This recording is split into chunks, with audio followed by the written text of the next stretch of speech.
presidente Nicolás Maduro dijo que el SICAD 2 no está funcionando bien, eso lo dijo el día de ayer, y la pregunta es la siguiente: ¿es un error crear el SICAD 2? ¿Es un error mantener, después de una década, el control de cambio?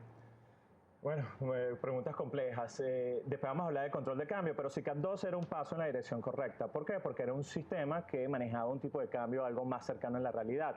Pero muy poco logras si tienes a SICAD 2 como sistema y tienes otros sistemas con un tipo de cambio demasiado barato. Entonces, SICAD 2 va a tener mejor funcionamiento a medida que se vaya migrando cosas que van a tasas menores hacia la tasa de SICAD 2. ¿Cuál es el problema de esta decisión? Que va a tener un impacto tremendo en los precios y va a tener también un impacto en lo que es la inflación. Y es por eso que el gobierno está muy temeroso de tomar esa decisión, pero si queremos ver alguna mejora en lo que a escasez respecta, entonces tenemos que, lamentablemente, pagar ese costo. Aquí vamos a detenernos para que usted continúe. Usted dice que el costo va a ser alto. ¿El costo político va a ser alto para mantener la economía, por lo menos, o llevarla a un camino viable? Sí, yo creo que el costo político está allí. El gobierno va a tratar de como que desviar ese costo político a través del discurso de guerra económica, pero realmente las causas están dentro del mismo gobierno. Y no solamente soy yo quien lo dice, ya hay otras voces que provienen del mismo chavismo que están en la misma línea. Víctor Álvarez ha sido una de esas personas que ha estado con una línea crítica. Ahora se suma Temir Porras, que recientemente también tiene una línea crítica y de autocrítica hacia cómo se está llevando la economía venezolana, y eso es sano, porque la crítica también tiene que venir desde el mismo o de personas afines al gobierno. El control cambiario. Hablar del control de cambio. El control de cambio se nos vende políticamente como una herramienta para controlar la inflación por un lado y controlar la fuga de capitales.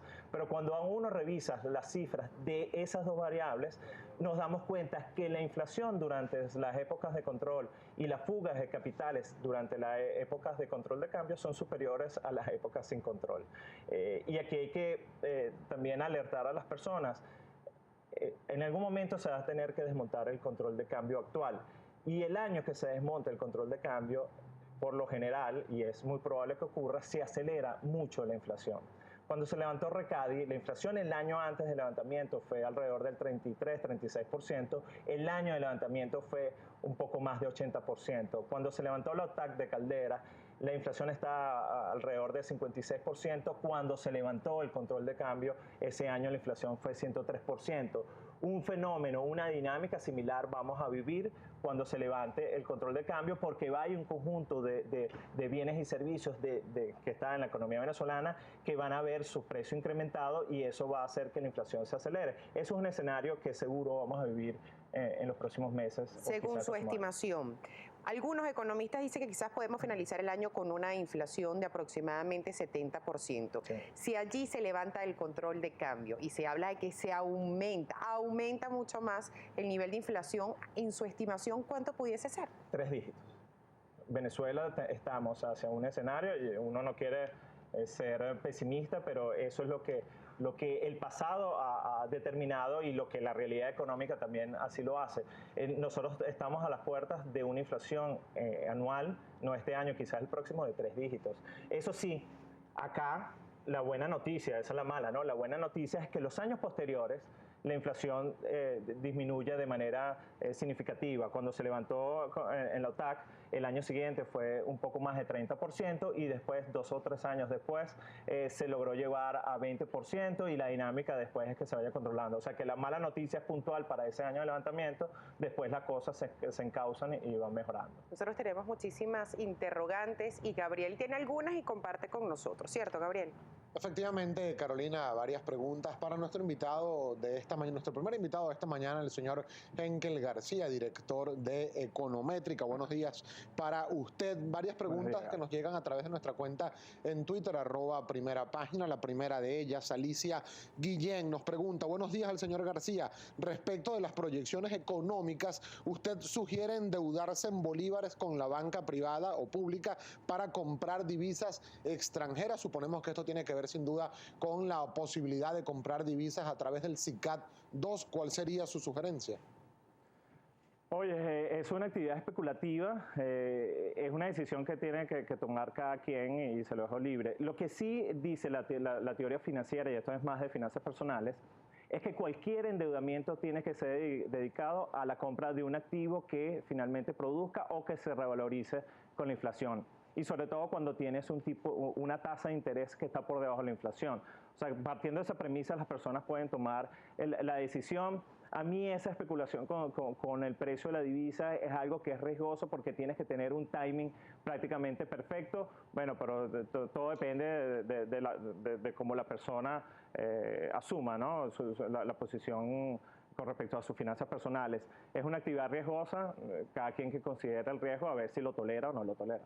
Sobre todo lo que tiene que ver, señor García, con la especulación y el desabastecimiento de algunos productos en Venezuela. Escribe @spide55. Si los comerciantes fueran honestos al cobrar por producto el valor sin especulación al consumidor, le aseguraría que la economía mejora. ¿Usted qué cree?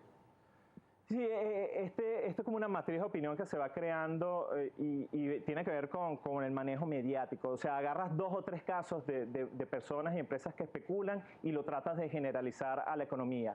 Los problemas macroeconómicos muy rara vez se pueden explicar hacia lo micro. El problema de la inflación y la escasez en Venezuela es un problema macro. Ese empresario no es culpable de que la liquidez monetaria esté creciendo 75-76%. Si me dan a escoger una causa entre ese empresario que está especulando, lo cual se debe criticar y lo hay en cualquier país del mundo, yo primero criticaría el financiamiento que tiene Banco Central con PDVSA, que estamos hablando que son miles y miles de millones de dólares de ese financiamiento. Allí yo creo que están las principales causas de lo que es la inflación y no estamos viendo mucho que se esté haciendo al respecto. Una pregunta más que nos llega a través de nuestra cuenta @primera página en la red social Twitter, @mar286206. Sanirán pregunta, ¿qué posibilidades hay de dolarizar la economía? ¿Sería viable en Venezuela? Esa pregunta la hacen muchísimo. Eso nos haría que en lo monetario fuésemos relativamente ordenados, pero no es una fórmula que garantiza éxito. España y Grecia son 2 países que tienen una moneda fuerte, tienen el euro, igual cayeron en problemas económicos relativamente graves.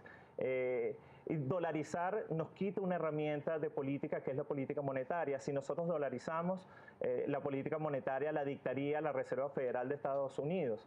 Entonces, yo entiendo que eso pareciera como una solución, como una panacea, pero no, yo creo que Venezuela tiene las suficientes herramientas, tiene el suficiente criterio técnico en sus profesionales para tener una moneda, el bolívar, que realmente sea fuerte, como lo tuvo en el pasado, porque hay que recordar que en los años 50, 60, el bolívar era una moneda fuerte y que había personas de afuera que hasta ahorraban en bolívares. Yo creo que muy bien Venezuela puede llegar hasta ese punto nuevamente. ¿En qué se está fallando entonces? Cuando tú tienes un desorden monetario y fiscal como el que tiene hoy Venezuela, es imposible tener una moneda fuerte.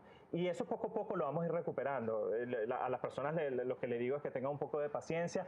La Venezuela de hoy no va a ser la Venezuela del futuro y poco a poco vamos a aprender de esos errores y vamos a encaminarnos por donde realmente debemos. Un placer.